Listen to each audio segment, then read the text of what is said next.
नमस्कार, मेरा नाम अर्पणा अरुण झा है और मैं पिछले करीबन 8 ईयर प्लस से यहाँ वकालत कर रही हूँ। मेरे फील्ड्स क्रिमिनल, सिविल और बाकी फैमिली मैटर्स है। लेकिन मैं जो सबसे इम्पोर्टेंट थिंग है जो मैं अभी एज अ जॉइंट सेक्रेटरी मैं यहाँ खड़ी हुई हूँ, उसका मेन इशू मेरा ये है कि मैं OTB 6 जो ओपन ट्रेजरी बार थी, वहाँ मैं एज अ जूनियर मैंने फ़र्स्ट टाइम मेरी सेटिंग थी, जहाँ सर बाहर से ज़्यादा अंदर ही बारिश होती थी। यानी बारिश ख़त्म होने के बाद भी जो उसके हस्क रहते थे, वो फूस का वो टपकता ही रहता था। तो मैंने उस समय से इस प्रोफेशन को देखा है। तो मेरी टॉप प्रायोरिटी होगी जो न्यू बिल्डिंग बनी है, जो लोग बेघर हुए हैं। इनफैक्ट मैं 519 में बैठती हूँ लेडी बार रूम में, लेकिन मेरे दिमाग में ये चल रहा है, मैंने तो कैसे भी करके एक मेरी फ्रेंड थी जो रांची हाई कोर्ट में चली गई, in place of her I am sitting over there. But rest of the friends वो क्या करते हैं, अपने बैग को एज अ टूरिस्ट टांगे रहते हैं और दिन भर काम करके वो बैग को लेके घूमते रहते हैं। क्योंकि सर होता क्या है कि जब मैं किसी की सिटिंग के पास जाती हूँ, किसी के टेबल पे, तो उनके पास डायरेक्टली तो वो कुछ नहीं बोलते हैं, बट उनका एक गेज रहता है कि भाई मेरी जगह पे तूने बैग क्यों रखी। तो मेरा ये सबसे बड़ी जो मेरी टॉप प्रायोरिटीज़ होंगी, तो वो प्रायोरिटी होंगी कि मैं सबसे पहले अपने जो बडीज़ हैं, जो फ्रेशर्स हैं, they should get at least a place, permanent place उनको मिलना चाहिए। क्योंकि आज के बच्चे अपन इक्वलिटी की बात करते हैं, ब्रदरहुड की बात करते हैं, लेकिन इन प्रैक्टिस ही होता नहीं सर। उनके साथ इतना बाइफर्केशन होता है। और मुझे, क्योंकि मैं सफ़रर रही हूँ इन सब चीज़ों का, और मेरे जितने भी गुरुजन रहे हैं उन्होंने हमेशा मुझे प्रमोट किया है। आई एम लकी इनफ कि मुझे हर बड़े लोगों ने मुझे इनकरेज किया है। लेकिन मेरे हो जाने से सर नहीं होगा।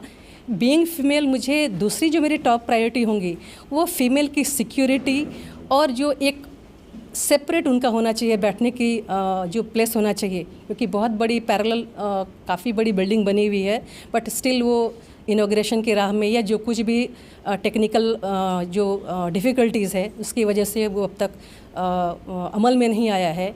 तो ये मेरी दूसरी रहेंगी प्रायोरिटीज़ कि फ़ीमेल के लिए एटलीस्ट एक ब्लॉक रिज़र्व रहना चाहिए कि वहाँ फ़ीमेल हो, और वहाँ पे एक चेंजिंग रूम होनी चाहिए। क्या होता है कि सर सुबह से निकलो, अगर कहीं फंक्शन में जाना है तो वापस हम 10-15 किलोमीटर घर नहीं जा सकते। तो अगर हमारे पास चेंजिंग रूम होंगी तो वो मैं वहाँ से फिर बदल के वापस अपने दूसरे जो हमारी सोशल जो मेरी ऑब्लिगेशंस होंगे वो मैं फुलफ़िल करने के लिए जा सकती हूँ। तीसरी मेरी प्रायोरिटीज़ ये होगी सर कि मैं फीमेल और मेल, मैं समझती हूँ सब ने इक्वली डिग्री ली है, सब ने उतनी ही मेहनत की है, तो मैं इक्वलिटी के ऊपर ज़्यादा स्ट्रेस करूँगी। जैसे अभी मैं जॉइंट सेक्रेटरी के लिए खड़ी हूँ, I don't know whether I will get selected over और नॉट, लेकिन मेरा ये भाई बहनों से कहना है कि एक चांस मुझे भी दीजिए। आपने बहुत लड़कों को देखा, बहुत बॉयज़ को देखा, एक बार फीमेल को देख के दिए। क्या मेरे अंदर एनर्जी नहीं है? क्या मेरे अंदर कैपेसिटी नहीं है, कैपेबिलिटी नहीं है? आप जो कर सकते हो मैं भी कर सकती हूँ। और sir I am a player, मुझे खेल के प्रति बहुत ज़्यादा लगाव है।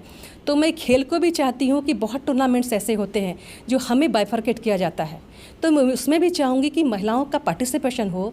और मेरी जो हमारी लीगल फ्रेटर्निटी की लड़कियाँ हैं, हम बहुत स्ट्रेसफुल काम करते हैं सर, थोड़ा सा रिक्रिएशन का भी वक्त मिले, थोड़े हमें खेलने का मौका मिले, जैसे कभी हाई कोर्ट्स में होते हैं, कभी कभी अपने डिस्ट्रिक्ट कोर्ट में। तो ये परमानेंटली, यानी ये जो साल का जैसे कैलेंडर है कि अपन 26 जनवरी मनाते हैं, 15 अगस्त मनाते हैं, वैसे ही क्यों ना हमारी ये कोशिश हो कि हम 29 अगस्त को मेजर ध्यानचंद के ऊपर जो खेल दिवस मनाते हैं, हमारे यहाँ भी खेल का आयोजन हो। और जो बच्चे, जो बडीज़ हैं, ये हमारे ये चीज़ों को देखेंगे, जो फ्रेशर्स से जो देखेंगे, तो उन्हें भी काफ़ी अच्छा लगेगा कि हमारे यहाँ जो काम है उसके अलावा हमारा को करिकुलर एक्टिविटीज़ भी है, खेल कूद, आर्ट्स, डिबेट्स, ये सब सारी चीज़ें होनी चाहिए सर, सो दैट कि हम। एक सवाल है जी आपको जी कि जो आपने बहुत सारी अपनी परेशानियां बताई जी, जो DBA के इलेक्शंस है, जी कुछ जी पोस्ट उसमें है जी महिलाओं के लिए आरक्षित होनी चाहिए, क्या आपका क्या मत? सर, आरक्षित शब्द का इस्तेमाल ना तो मैं नहीं करूँगी, लेकिन दोज हु आर डिज़र्विंग उनको मौका मिलना चाहिए सर। नहीं, अगर अब महिलाओं को प्रतिनिधित्व ही नहीं मिलेगा जी DBA में, तो वो अपनी जो परेशानियां हैं, अपनी तकलीफें हैं, वो शासन के सामने या और आगे कैसा रखेंगे? अगर उनको, जैसे आपने बोला कि जनरल सेक्रेटरी पद के लिए आपको चुन के दिया जाए, नहीं, मैं जॉइंट सेक्रेटरी के लिए हूँ। जी जी, तो कुछ ऐसे पद अगर रहे DBA में, जो प्रमुख पद है उसमें से कुछ पदों में एक महिलाओं के लिए आरक्षित ही की जाए। नहीं सर, उनका बोलना है जो प्रेजेंट एग्जिस्टिंग डीबीए बॉडी हैं, जो उनसे जब मेरी उनसे बातें होती हैं तो उनका ये बोलना है कि जो हायर पोस्ट हैं उसमें मेल्स को रात बेरात फ़ोन आता है, थाने से फ़ोन आता है, किसी तरह का ऐसा अड़चन होता है तो फीमेल नहीं कर सकती। मेरा मानना है कि मैं कर सकती हूँ। अगर 2 सीट है तो एक हमें भी दी जाए और हम आरक्षित होना चाहिए, आरक्षण होना चाहिए। मैं आरक्षित शब्द का इस्तेमाल तो सर नहीं करूँगी, क्योंकि आरक्षण मेरे हिसाब से नहीं होना चाहिए, इसलिए मैं आरक्षण की बात नहीं करूँगी। जो डिज़र्विंग है सर उनको मिलना चाहिए, ठीक है। आरक्षण शब्द मेरे लिए, मैं उसको पर्सनली मैं अप्रिशिएट नहीं करती हूँ। Those deserving should get. ठीक है sir, thank you very much.